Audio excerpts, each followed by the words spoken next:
Hello, everybody. Welcome to today's episode of Roll20 Presents D&D Adventurers League. I am joined, as always, by my lovely cast, Elf, Andrew, Blue Jay, and a photograph of Dave. We're back to this, I'm afraid. Dave doesn't have the energy to be a real human today. Yeah. No. Yeah. Sometimes He's Dave's a simp tonight. webcam refuses to play nice, but that's okay because we have this cute picture of Dave. Just imagine he's sitting very, very still for 4 hours. Extremely still. Perfectly still. That's probably what happens in real life. Yeah. I mean, I've had that happen on roleplay streams before, where someone is just paying a lot of attention and sitting totally still, and chat is like, "Is their webcam broken?" And then they move. You're like, Are they dead? Yeah, are they okay? We replaced Jesse Cox with an animated GIF of him dancing, and no one noticed for like 15 minutes. So No way. yeah, they were like, "Why is Jesse still dancing?" But it was a GIF. It was all a lie. The internet is full of lies. How is everybody doing this fine whatever time it is when people are watching this? Are we good? Are we doing well? Dave, I guess you're the only one that's in an alternate time zone. We're all kind of Pacifically or Canadian oriented. I got an hour on you guys True. if you're Western. So I have a giant tankard of coffee. So Yeah, it's so four. big. It's huge. so big. Or you're a hobbit. I don't either way. You'll never know. It's so big. That's terrifying. You're gonna drink that whole thing? Is it like completely full of coffee? Yes, it was at least. Well, so in like an hour or two, when like the Flash, you vibrate into another universe. Well, I guess we'll just play on without you. No, it'll be great. It'll be great. Yeah, well, that's good. That's good. Elf, I just wanted to. But we were talking about this before the show. I wanted to commend you on your excellent new LARP costume. Seriously, Thank people, you. if you're not following Elf on Twitter, get on it because I have a very very lazy wood fae to play this weekend. She doesn't care much about anything. That sounds like a really good character. She's just gonna take a nap now. oh man, where do I sign up for this nap LARP? I want in. Right? Nap. I'm gonna make sure I nap in the most awkward places so that people wake me up and they just don't leave me the whole weekend to just like sleep. What? I'm playing my character. You slept all weekend. I know. I'm in character. You're a. But yeah, there's some costume pictures on my Twitter for anybody who wants to look at it. Yeah, they're really good. I just hit 1,000 It's under followers on Distracted Twitter, Elf? too. That's awesome. That's so good. Yeah, it's under Distracted Elf if you just look. I did the thing. At some point, Twitter starts sending you like congratulations messages when you hit like thresholds of followers. I You got get the one. first Nice. one, yeah. Aw, Automated congratulations from the internet. I was. It's like So- it's like an achievement, you know? Yeah, no. It really feels like they're emotionally invested in congratulating you on your Totally. success. Yeah, you definitely know some actual real person typed that to you. Oh yeah, For sure. specifically to you. Yeah. Well, thank goodness for that. Andrew, how have you been? You were out of town, right? Did you were like doing something in another part of Canada since the last time I saw you? Yeah, my cousin was getting married in Ottawa, so I had to go to Ottawa, Ottawa, beautiful Ottawa. the How was nation's capital. that? Did you see the Queen? That's not how it works, Adam. Ah, Wait, damn the it. queen? Yeah, we have a Hasn't- queen. Has anyone ever told you I that thought- Ottawa sounds like a Pokemon? Ottawa sounds like a Pokemon. Yeah. Yeah. I got my Pokemon in a gym last night. I was so proud of myself. Yep. I bragged to total strangers. I was like, I got my Pokemon in the gym. I'm guessing Team Mystic. Yes, obviously. It's kind of a little obvious. I'm Instinct, so. Well, I'm team Valor. So. Oh man. Oh my Stream's God. over. So- We're out. We're done now. Can I just check in with y'all about something to do with Pokemon here? So, Hit it. my understanding is that pretty much everyone is on Team Red or Blue. Uh-huh. Except for me. With Yellow, very appropriately, then being reserved for like all the queers, because pretty Yeah. much all the queer people I know are on Yellow, and then I- Yeah, the way it's always been know explained Yellow to me. existed until like yesterday or the day.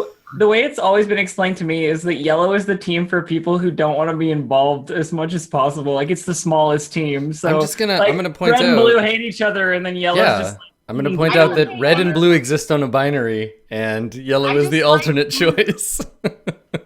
I should have. This is the thing. I just really like the color blue. Okay? Yeah, I think that's the real choice. Like for me, I picked Valor because a bunch of people that I know are Team Valor, but I gotta say, Vancouver is a Team Mystic Town. Like I am outnumbered as fuck out here.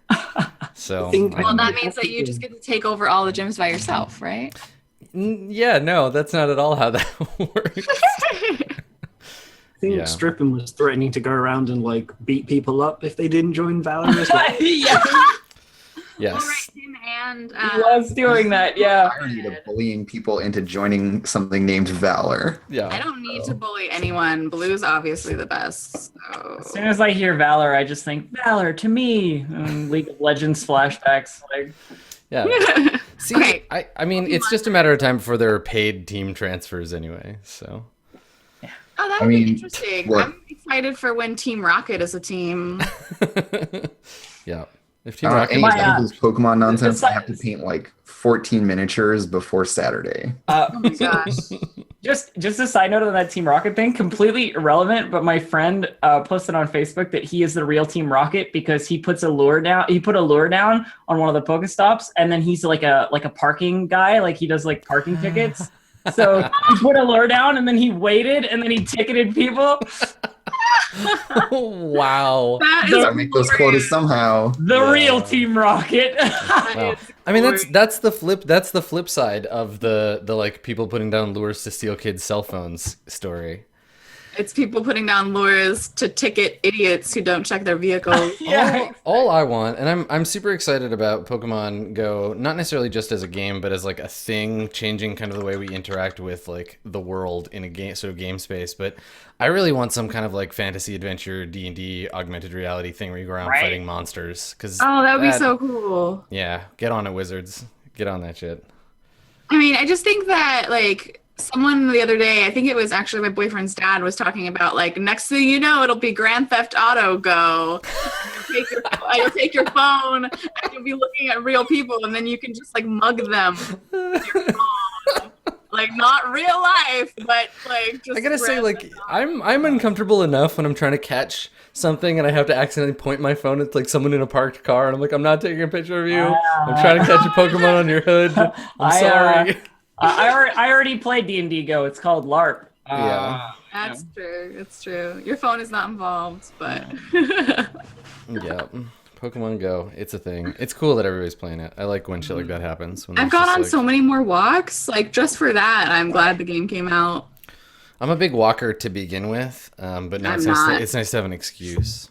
I'm a big sitter, so it's. I feel you. I'm on that wavelength. Yeah, big sitter.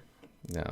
Yeah. I think the only real criticism I have for it is that if you are a person who are not capable of like getting up and walking around, like if you have any kind of mobility disability, you can't play. You just have to sit at home or wherever and not it's very difficult. Did you see the thing that somebody posted on like Twitter or Reddit where they're like, hey, like go to your local children's hospital and set up lures around there because Yeah, those totally. can't go anywhere. Like, I think in that way, it's the same, like, hey, like, maybe you can, like, go find a group of people that are willing to, like, help you. I don't know, like, how easy it is if you have, like, a group already of people who are all, like, not as mobile. And you can, like, get to an area with a couple within, like, sitting distance. Because I know that there are a bunch of areas in my town, like parks, where you can sit in one spot and be able to get several Pokestops. Yeah. So like I can just imagine like a group of like limited mobility people going on like a little van and just sit in a park and catch some Pokemon together. Yeah, it's nice that the social aspects of it can help. It would be cool if there was a mode that was more like draw them to you, but I guess the items are for that. That's so. lures and incense, yeah. But it's still really cool, and I think that the social aspect is gonna like hopefully just keep like bringing people together in a positive way. Yep. Yeah. Well, I mean, we're gonna continue to get exposed to this sort of like most sensational stuff. So we'll get the stories about all kinds of Pokemon chaos. I wonder how long it'll last. Yeah, I'm thinking it'll that's- probably last until Sun and Moon comes out, and then it'll be done. Well, and that's the goal, right? Because the sales of the game have been kind of like flagging a little bit. Yeah. So. Cool. Pokemon pre-show. Thanks for that, Yes, everybody. that's it. Yeah, we may have talked a little too much about that. It's okay. It's a It's a thing. new thing. It's Yeah. totally a thing. So let's see if we can almost kill you again today. I would really prefer to almost kill something So else. wait, are we like? Is this our like? If we don't die on this adventure, then Level 2, Yeah, this will be Oh, level God. 2 if you can get through one more. yeah. Yeah. So- No pressure. No pressure. No pressure. Don't die. This is it. This is it. Well, the caps for the XP rise at each. They rise on further adventures. So like for this one, each micro adventure you max out at 100 experience, but later they'll go up and they'll be in longer chunks. So Okay. if you do lose your character and or experience points in this session, their future ones will have more options. So, as with previous adventures, we begin today in the lovely confines of Madame Friona's tea kettle, Flan's local hangout zone for unemployed adventurers. And today, we find you there at high sun, so sort of midday. And there's a sparse crowd. This is kind of the quietest time for the tea kettle. Most folks come in here at night to drink, or they're adventurers or whatever here stopping over in the morning. So during the day, it's quite sparse. The youngest of Madame Friona's daughters, a girl named Gerlinda, is clearing away your table after a pleasant meal. Gerlinda has short hair, tinted an odd shade of coppery green. She looks like a little different from her sisters. And she is roughly scooping your flatware into a tray, grumbling to herself about how much she hates working here. And before anyone has a chance to comment, the door of the tea kettle opens, and a cool afternoon draft plays about the room. You see a tall, dour-looking human wearing gray robes, who glances around, looking at a few of the other tables that have some adventures on them. He sighs, rolls his eyes at each one, looks at you, and seems to make a decision, and starts to approach the table. His sallow expression, doleful. He has a tall felt like black hat that he takes off to reveal the shine of his balding head. And as he approaches the table, he says, "I apologize for disturbing you."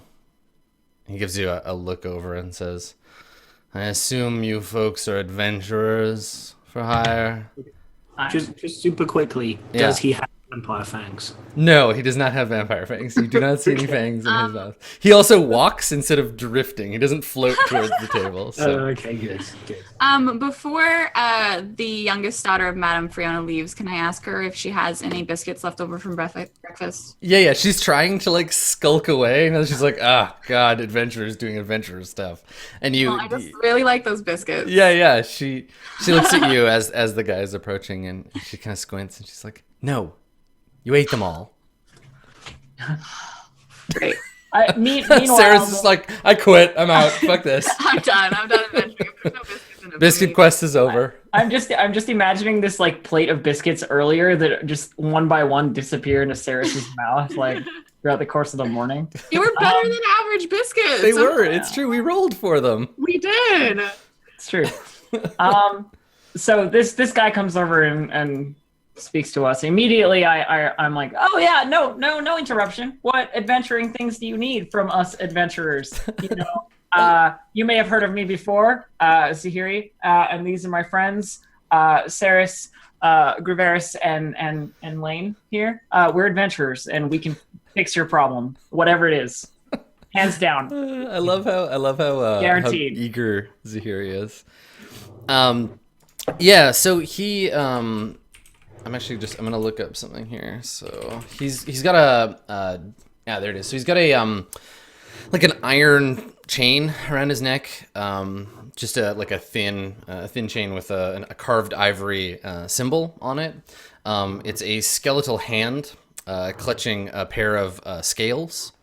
It looks like it was painted at one point in its history, but has been sort of worry rubbed away. All the paint is like just in the creases and the edges. If somebody would like to, they can make a religion check to I have religion. preemptively figure out who this person is or might be. Oh, I don't. Let's see, how'd you do? Not An well. 8. Yeah, I mean, I think it's okay. Like, it's a fairly common symbol. You may not be able to know anything else about it, but you recognize it as the symbol of Kelemvor, who is the god of the dead. Oh, damn. Okay. Yeah, and Kelemvor is god of the dead in a, like, not creepy necromancy kind of way, but in a, like, performing funeral rites and making sure graveyards are safe and, like, keeping the necromancers away. He's the guy who keeps the dead, right? Yeah. That's okay. We make sure they stay dead. So he's wearing a holy symbol of the god Kelemvor, and he says to you, he looks after you speak, Zahiri. He looks at the other tables as if he's like second guessing his choice to approach yours, and then he says, he gestures to an empty seat and says, "May I sit?" Yeah. Please. Just take a seat. No problem. Is this empty seat next to me? Yeah. Well, now it is. Oh God. I hadn't decided before, but it definitely is now. Can I look at Zahiri and like give her like the dirtiest look of all time? This is the look you. This is offering him the seat that's right next to me. This is the look you get back. All right. So yeah, he leans over very slowly and pulls out the stool a little bit and sits down. And it seems like the motion of sitting, like bending his knees and sitting down, is causing him like a great deal of discomfort. But he weathers it quietly. And so once his creaky bones have settled in the seat, he I know some stretches for that. he sets his hat on the table and introduces himself. He says, "My name is Brother Keefe. I'm keeper of the dead and overseer of all the permanent residents of Vallingen Graveyard." He extends a long-fingered hand, I guess, to you, Saris, to like shake your hand in introduction. I just like look at it and then like just In the awkward pause where she's not shaking his hand, I lean over the table and like intercept it like sideways. I'm really mad that there are no more biscuits, so I'm just like not having.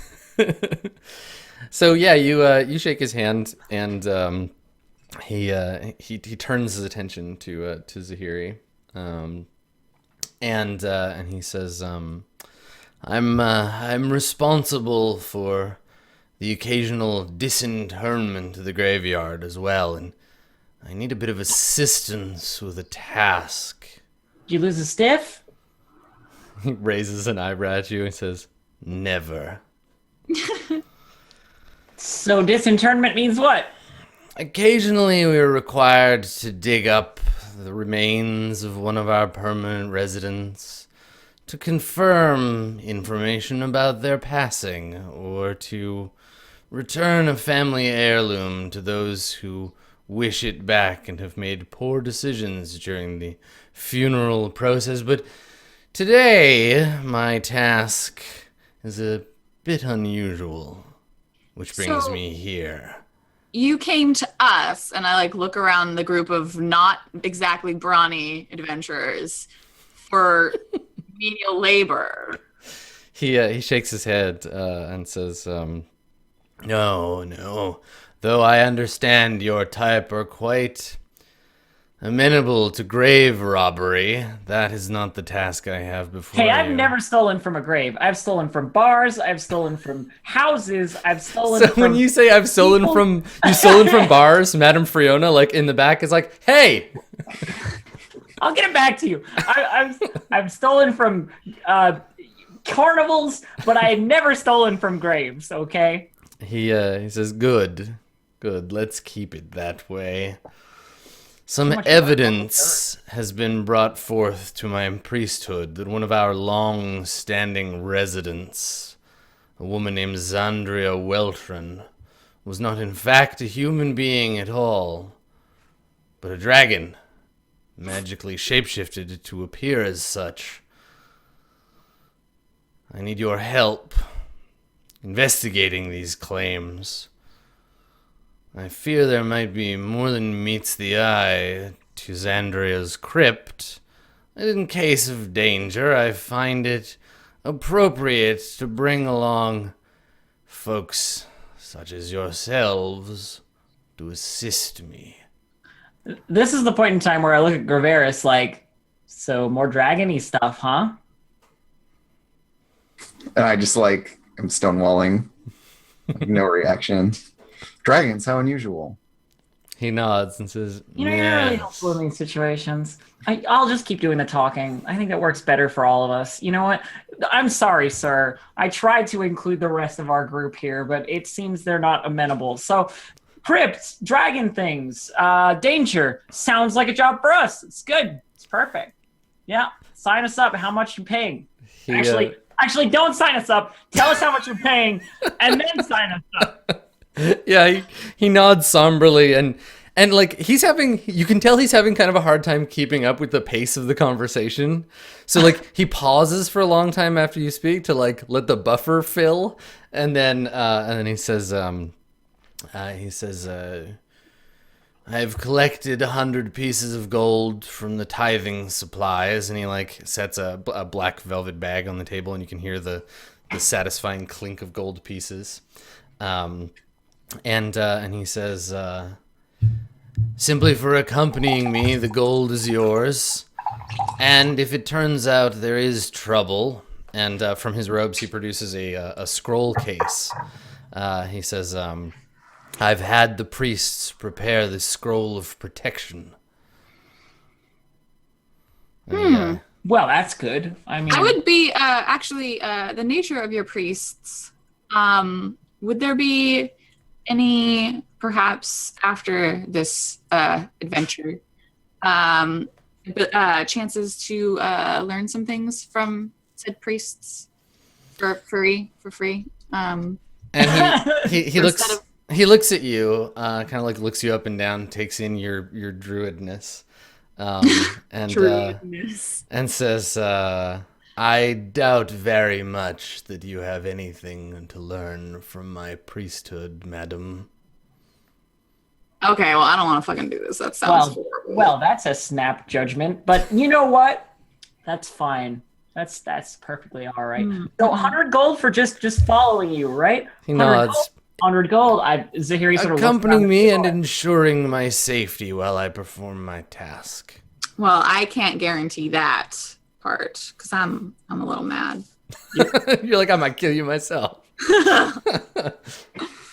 Well, I wouldn't do it myself, but I might let it happen. This is one of those moments where, like, across the table, I'm kind of giving Saris like these. I imagine we're sitting across from each other. Mm-hmm. So across the table, I'm giving Saris these like now, kind of like eye signals and like.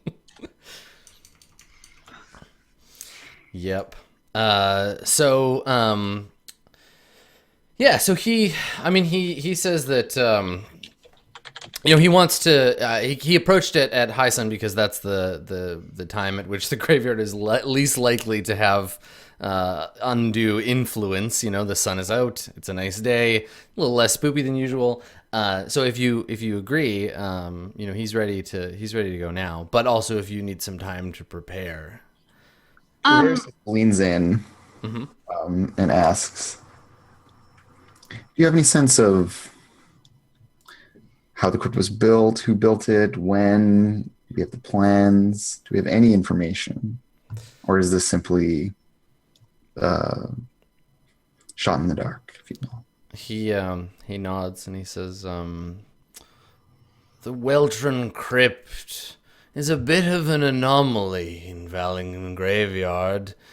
in that it belongs to only a single individual and was built using funeral funds from that individual. No family attended her funeral, only the priests of the graveyard. We've had no next of kin, no will, no riches to collect, only a body in the crypt. And I will say this as a professional, I've seen a crypt or two in my day, and hers is truly lovely, as far as crypts go. A last point before we set off, if you don't mind. If you're expecting, or perhaps at least safeguarding against, the possibility of anything untoward happening, do you happen to have in your church, access to your churches, I'm sure you will have, holy water or anything of the kind? I understand the less quiet dead require special measures to be put back to rest, so to speak. He nods and he says, I believe that for a price holy water could be obtained. I would be happy to take the cost out of your reward if it's something you wish me to obtain for you. I just narrow my eyes. What an asshole. How much are we looking at? I don't know. Let's find out. How much is holy water? You could probably. When he says that, I think my only comment will be, well, first it was death, now taxes. Two inevitabilities of life. There's a third inevitability, and that is obstinance. I don't think we'll be paying for holy water if you want us to help you. I think we should get that as a part of the deal. I think we can negotiate that. Holy water is expensive as shit. It's 25 gold is the regular price. Gross. I mean, that's retail. These guys are playing, This is like the wholesale holy water. Right? They made it themselves. All right, well, Graveris, why don't you make a roll to see if you can persuade this dude to. All right, what kind of roll are we talking here? I mean, it sounds like a persuasion. Would I persuade them with my persuasion skill? It does sound like you should persuade them with your persuasion skill. Oh dear. I'm not very persuasive. He is unpersuaded. So you say to him, you're like, there's the two inevitabilities, and he says, it's a funny thing about death, not nearly so inevitable as everyone thinks. Taxes, however, now that's unavoidable. I'm afraid that's the price. Would you perhaps be amenable, since we're doing you this service, that we take a vial with us, and if it goes unused, we return it to you? It's for your own benefit and your safety. I like that. That's good. Like, just keep the receipt, and if you don't use it, all right, make a persuasion check. That sounds like a good deal. Okay. Let's see how that goes. Oh yeah. Oh, come on. So he says, yes, I could be persuaded to lend you a vial of holy water, and if you were to find it necessary, then we could deduct the price from your final reward. And then he chuckles at his accidentally making a final reward joke, and he means, I mean, of course, your reward for my task. We'll discuss your final reward at some future date. I don't think I'll be discussing my final reward with you, sir. Should probably be a little more careful with your puns. Not that I mind, but a little creepy. Yeah, he says, I'm sorry. Some people are a bit put off by my sense of humor. They find it a little grave. I actually laugh at that one. See, there you go. That's what you should be looking for. That kind of thing. I guess I need to roll a new character because Graveris just died. Oh man.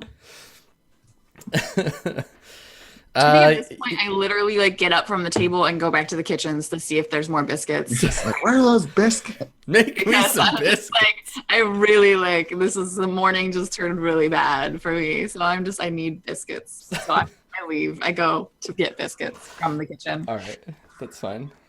Yeah, let's go to the crypt. I'm down for this. Okay. And don't worry, guys. If we do end up paying 25 gold, I will cover it. It was my thing.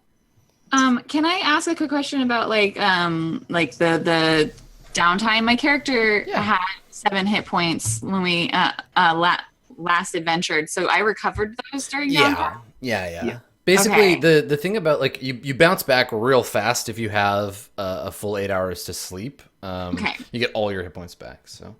Okay.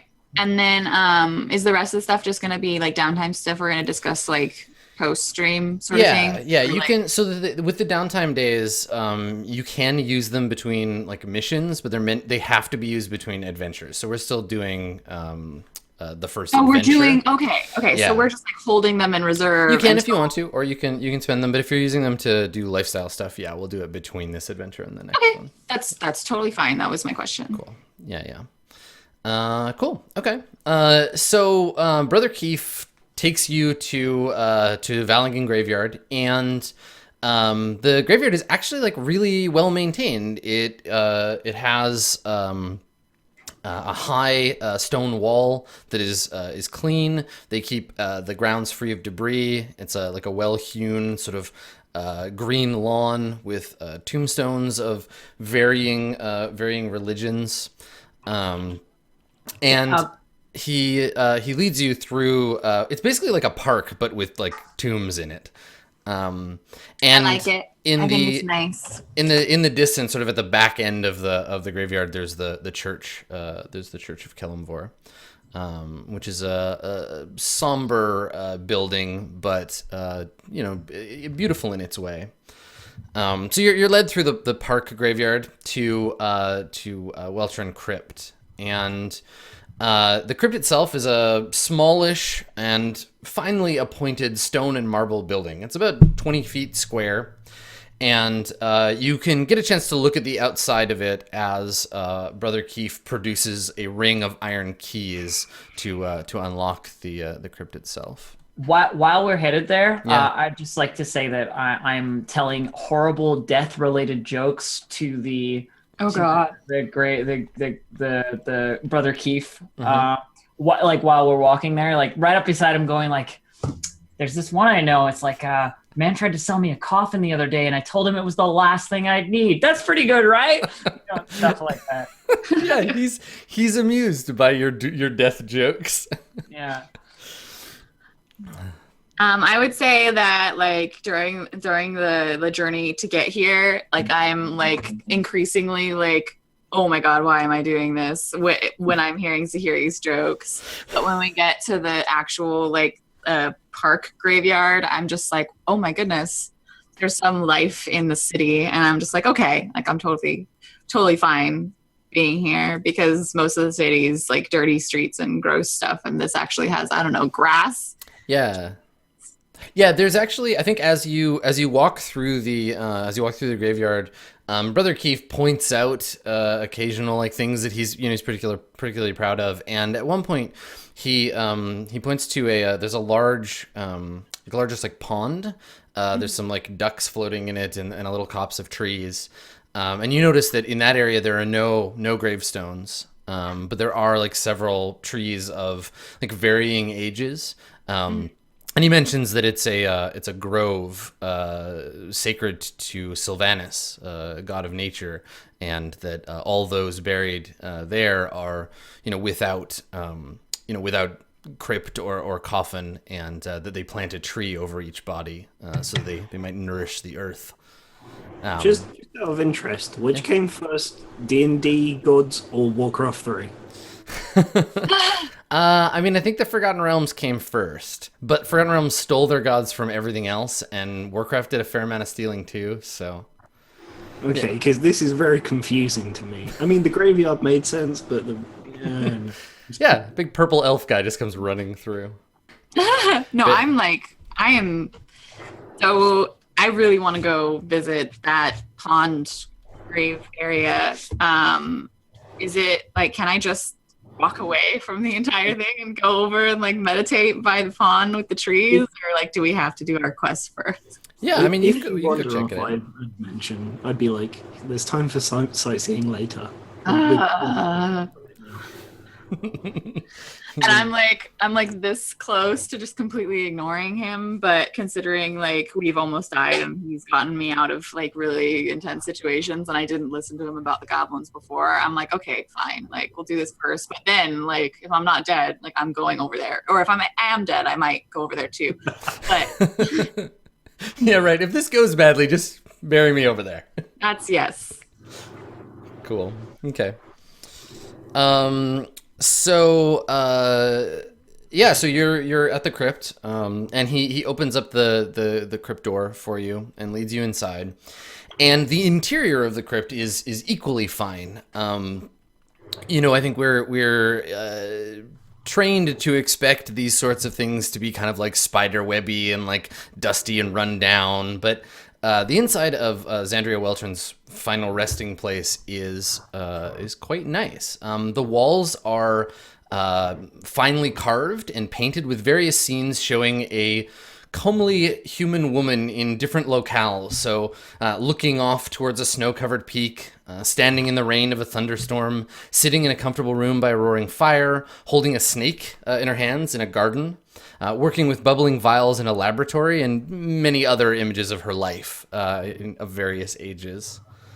So that decorates the walls around the crypt. And in the center, there is a marble sarcophagus, the lid of which is carved with the likeness of the same beautiful woman in the prime of her life, looking, by all accounts, to be slumbering peacefully. And at that, you hear a kind of sound as Brother Keefe, like a whispering sound, as Brother Keefe produces a crowbar from the folds of his robes. Produces a crowbar. You don't have a key or something? He looks at you and he says, the key was for the door. The crowbar is for the sarcophagus. Fair point. One moment before you Could have told me I brought mine. Yeah. Can I like look around at the different murals, I suppose, and see if there's anything like, I don't know who made those, if that was after she died or before, but if there's anything like interesting that is kind of like hidden within the images that might give us a little insight onto, whether she was hiding being a dragon her whole life. Yeah, I was going to say, like, while you do that, I was going to stop Brother Keith and do the old pat down, search for traps, search for secret doors sort of deal. Yeah. So like running your fingers along the edge of the sarcophagus, that kind of thing. Okay. Well, you're both doing two separate things. So why don't you both make perception checks for me? Perception. And I will let you know what you see. Holy shit, so perceptive. I am. That wisdom. Also perceptive. Wow, nice work, team.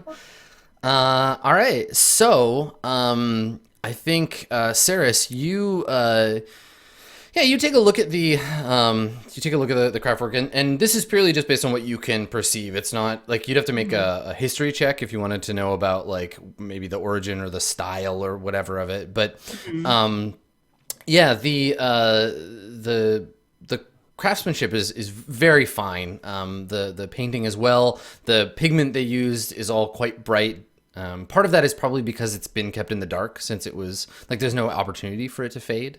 And you actually notice that the light from the open door doesn't actually touch any of the walls directly, which is keeping the paint looking fresh, and should stay that way for a good long while. The images are stylized, of course. You don't imagine that any of these, including the sarcophagus lid, really depict what she actually looked like. Okay. And you do notice, though, one unusual thing that you notice about these is that in 5 places throughout the crypt walls, there are tiny, like, pinky nail sized like indentations. So the tip of the mountain that she's looking at, for example, there's like a little diamond shaped section that seems to be missing. Like there's a little indentation there, a chip maybe. Okay. There's where she's standing in the thunderstorm, the tip of the lightning bolt as well, a little hole. Okay. The flicker on one of the flames that she's sitting in front of in the study, same thing. One of the fangs of the snake is actually an indent, not a carving. And a bubble from one of the vials, this like black vial she's holding and like pouring into in her like I'm a scientist picture. One of the bubbles is missing. It's like a little divot instead. Yeah. Is there any like, do I have any like idea of like what these indents might have been like used for, or what might have been there before or anything, or is I just noticed that they're there? Yeah, I think you just noticed that they're there. Okay. Yeah. And for you, Lane, you notice that there are unusual scrape marks on the floor on one side of the sarcophagus, sort of semicircular scratches on the otherwise clear marble floor.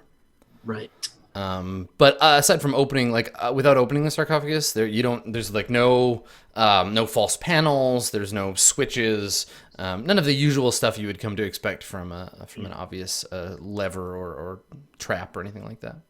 So I noticed these weird like imperfections and like going like kind of on purpose trying to just like circle around the Crypt Keeper guy so that he's like not like I'm not going directly to Gravaris, but I'm like I go like stand next to him and like he's our like thiefy like spooky dude in my mind, and like I'm just like, hey, I noticed there's some imperfections on all of these murals. It looks kind of sketch. I'm not exactly certain what it's for, but it's fairly regular and obviously done like on purpose. It's not like an accident that parts chipped off. While you guys are having this like private, like sneaky conversation, like off to the side, quiet conversation, I'm basically standing looking at the wall you just came from, Saris, going like, man, this is a nice place for someone who's dead. How many people even come down here? Like, this is, like, why such glamour? I was expecting stone walls and some cobwebs or... Yeah, and I think Brother Keith says to you, yes, that's an unusual thing, isn't it? So often the trappings of death are truly there for the living. Well, except in a few cases where the dead don't stay that way, but in this case, Xander has been very well behaved, and he like pats the sarcophagus like a good girl, way to stay dead. So didn't you say that she had no like family or any relations? Who has been keeping up this area? Like, who are these decorations for? What living beings are viewing the sarcophagus if she has no family or relations or living? Yeah. By the way, Brother Keith, your insights slay me.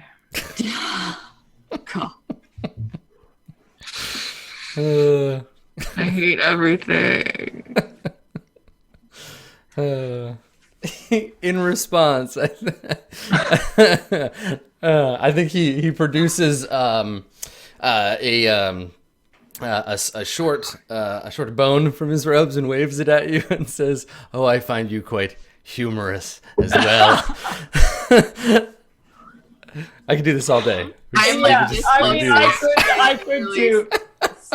So anyway, they continue to pun it. Exactly. Yeah, we'll elide the puns. We'll just veil the puns. My question. Stop with the puns, please. So he says to you, he says that's an astute observation.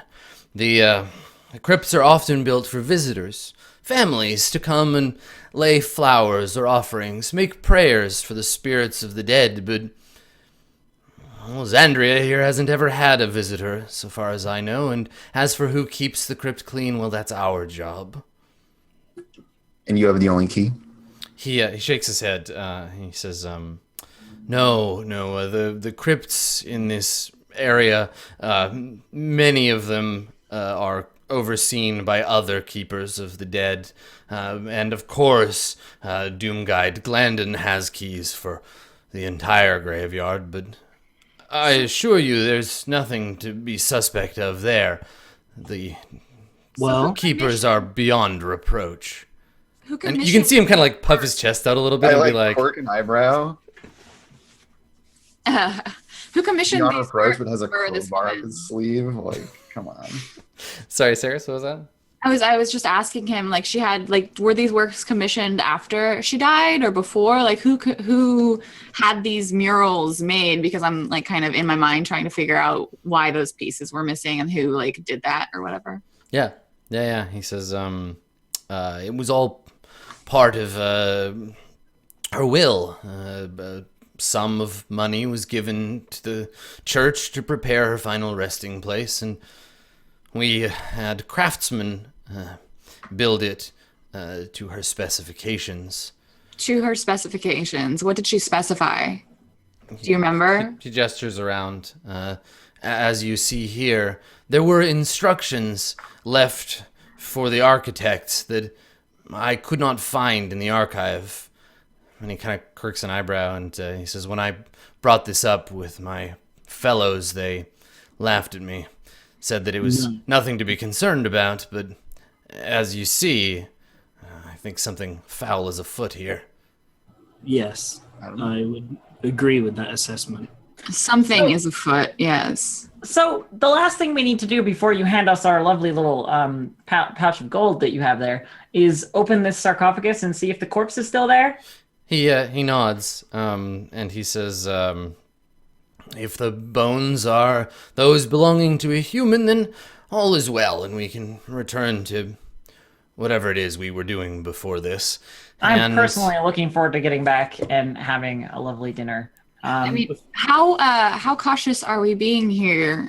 Because I do have a detect magic spell that I prepared before we arrived.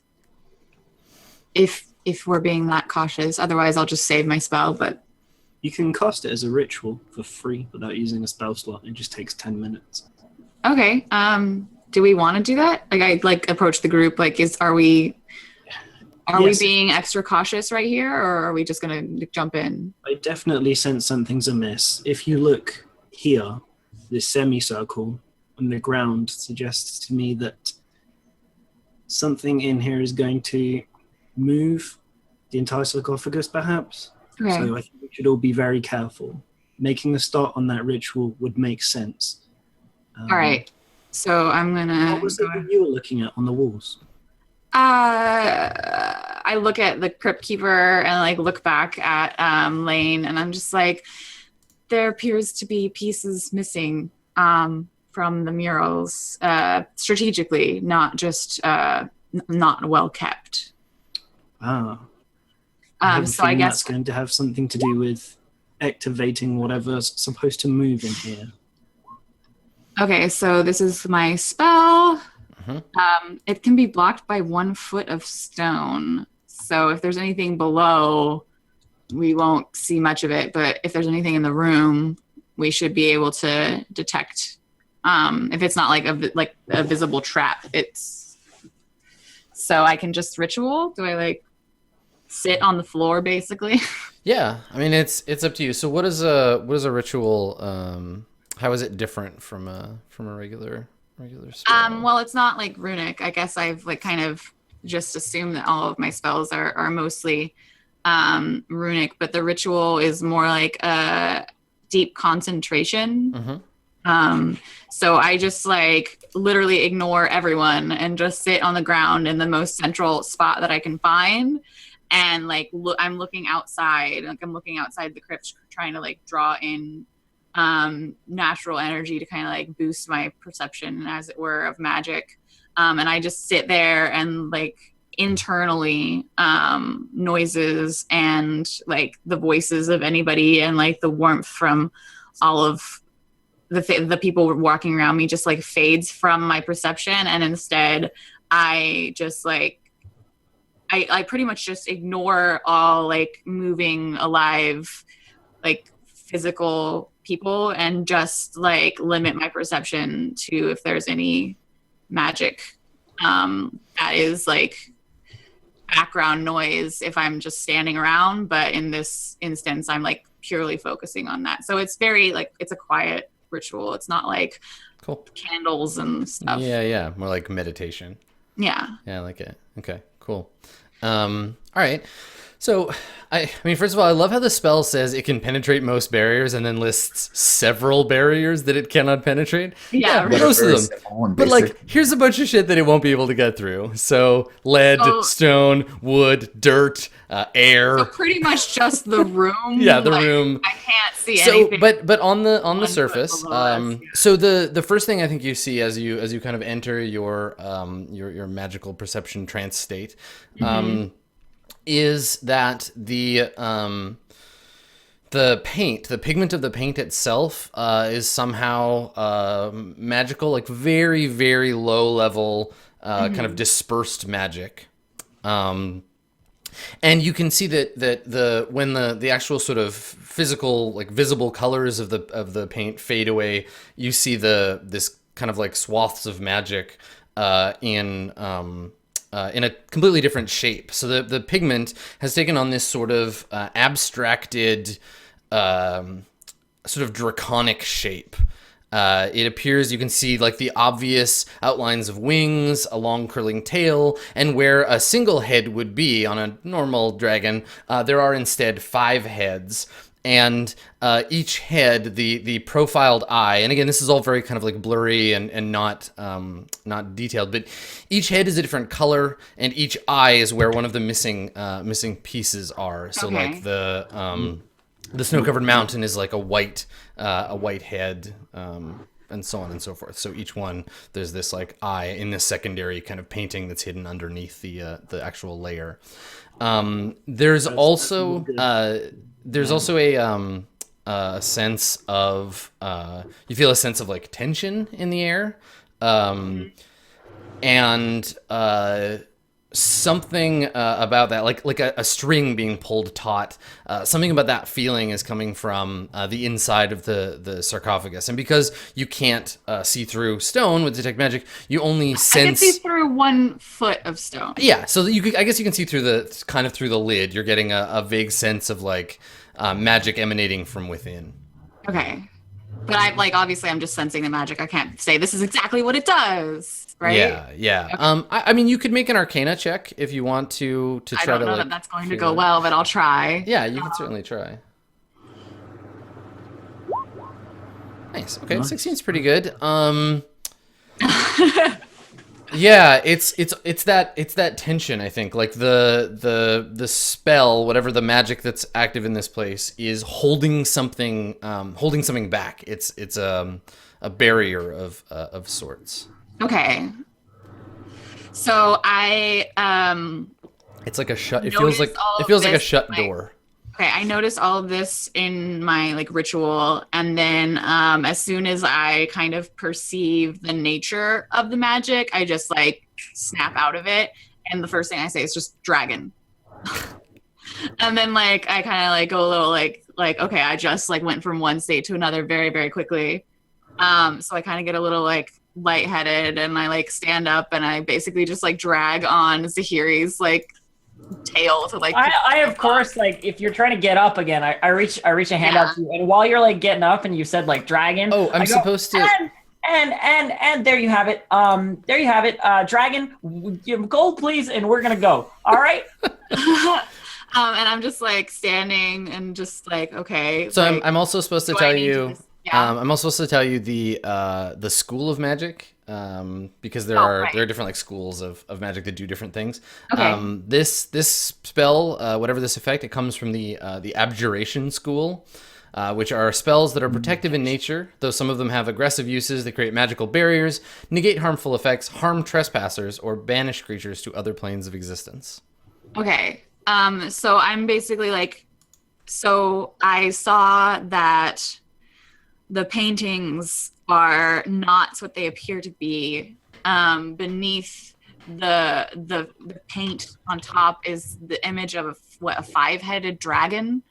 And each of the imperfections in the mural is the dragon's eye, and all of this magic is centering on the sarcophagus, and it feels like if we open it, it will break this protective spell of some sort. Like it feels like a thread that is pulled taut. I do not think that we should open this sarcophagus. Now, I'm not a mage, but I completely agree with you. Let's just go now. I think. Five-headed dragon? Five-headed dragon. I know what it is. Does my character need to roll to know? I mean, probably not. Probably not. Okay. Yeah.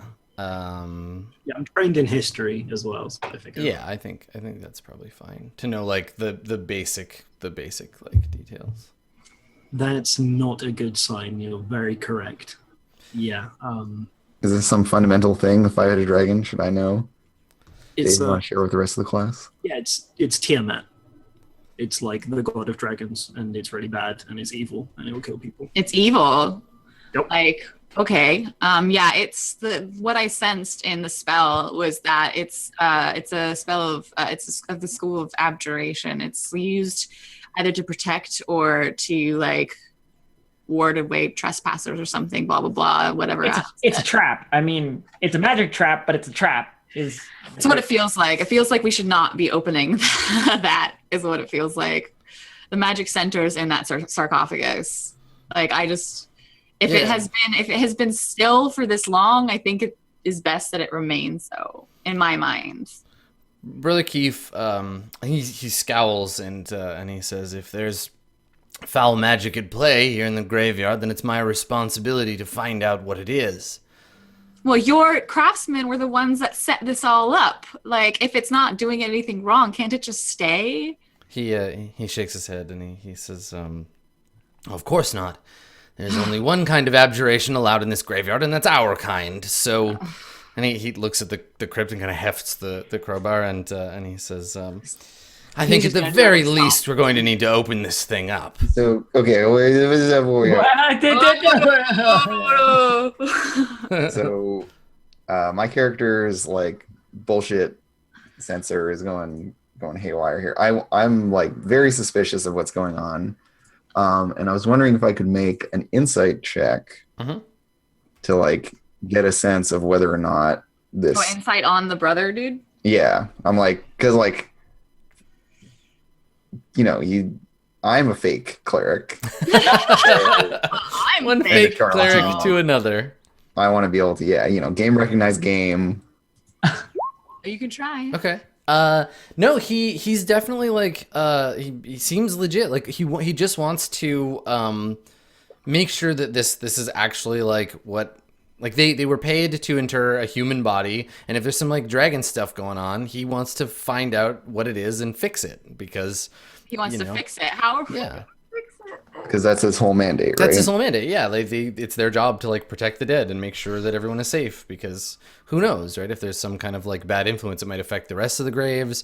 And if there's a zombie uprising, it's gonna be on his ass if it came from this this particular place. So before you just like go in with a crowbar, like, is there anything that we can do to prepare? Like, if you need this opened, like maybe we're not exactly the best people to have on your side. Is there anything that we can like do to contain this? Because I'm fairly certain that opening that sarcophagus is going to unleash something. I don't know what, but there's a spell at work here, and like that sarcophagus is at the center of it for good. I don't know about the three of you. I say, gesturing at my group, but I'm thinking we might need a pay raise on this one. I agree, but more like knowledge raise. Like, I'm not like in it for the money, but like he didn't want me to be able to study with his brethren, and I'm mad. I'm really mad. So I want to learn stuff.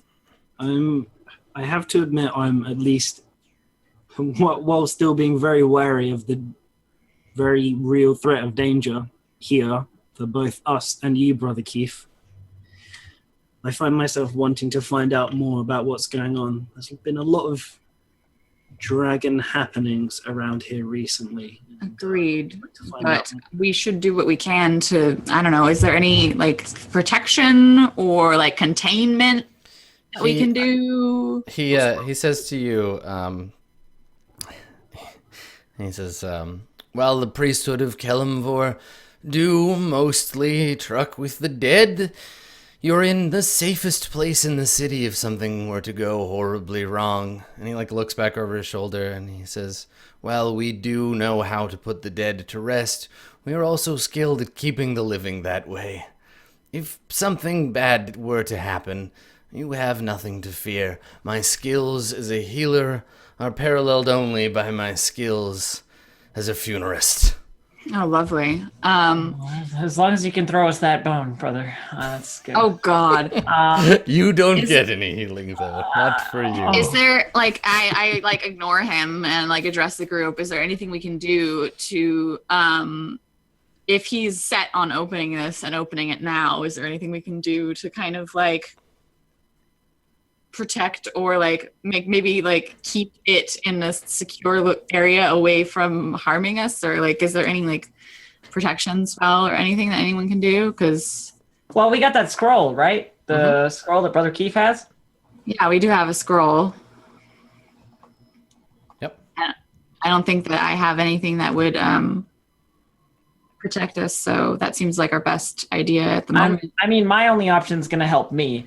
And I immediately go into sort of like a standing on one foot, getting ready to dodge really quickly sort of stance. Gravaris, anything? No? Okay. I'm just like, dead things are not typically my. Okay. Can we at least like shut the door so it doesn't like run outside and kill a bunch of villagers? I don't know like what is in there, but Yeah, definitely. okay. If that seems wise to you guys, I would rather contain it at least within the walls of this space. Yeah, so like I light a torch. Okay. Yeah, light a torch. Close the door. I definitely like the idea of being sealed in a tomb with a thing we're going to let out of a sarcophagus. That sounds like a great idea. It sounds like a perfect It's plan. better than just letting it destroy a city. So like I don't know. I mean, like the personally, guy said, like we're here to protect people. Like I don't know. personally, So you two it's are- going to be really mad if it doesn't get out, whatever it is. If it doesn't get out, and then who's going to be the focus of its madness? It's going to be me because I'm going to have to stand in front of it. And like, All right. So well, y'all are arguing, and then like Graveris just kind of cuts through it with this like almost a whisper of just, "We're not cowards. We're paid to do a job. Let's get on with it." okay. So scroll of protection. How does that work? So you can invoke the spell on the scroll if you desire. It is a scroll of protection against evil. That sounds good to me. Yeah. What about you, group?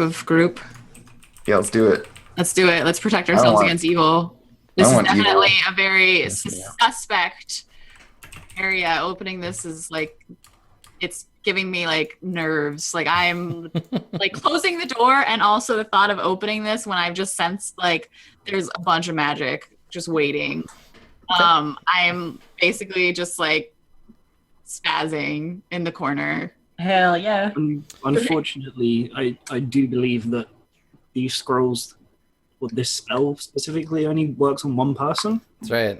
So Oh, God. who is going to be protected from evil and good? I mean, we can just get Brother Keith to open it, and we stand slightly back. I think that's as much as we can do. I didn't know it would only protect one. Can we like, is there like, how quickly will we be able to protect somebody if we need to? The spell only takes one action to cast. So It's like casting a spell. Okay. All right. Well, we'll just keep it in reserve. okay. Be prepared, I suppose. If it will only protect one, we'll just. So you does know. everybody like have weapons out at the ready, like pointed at the sarcophagus? He's gonna be able to lift the lid on his own. He does this all the time. Okay. Cool. Okay. So Can I make sure, just in case we've misread this, can I make sure I'm not in like a direct line from one of these holes in case it doubles up as an arrow trap? yeah, I mean they're not holes, they're just little indents. And they're all around, so there's not really, I mean you could like hide directly under one, I guess, if you're afraid of like lasers coming out of them. It's fine then. How are they going to shoot lasers without the magical gems that you put in them? Exactly. So I'm just like standing like in a corner, like spazzing. Like literally, that's all I'm doing. fidgeting nervously. This is the worst idea that I've ever heard. Staff in hand, poised in sort of a like, I will move very quickly if I have to kind of. Yeah. All right. So Brother Keith rolls up the sleeves of his robes, revealing his rippling muscles, and sticks the end of the the crowbar under the edge of the sarcophagus, and with a grunt begins to apply the pressure to lift the lid. And of course, this is where we're going to take our first break. So enjoy hanging from the edge of a cliff for just a moment. We'll be back with Brother Keith and revealing what's inside when we return. Of course he insists that we have to open just the thing. The worst. It's D&D. If you don't adventure, what's the point? Exactly. Stick around. More adventure when we get back.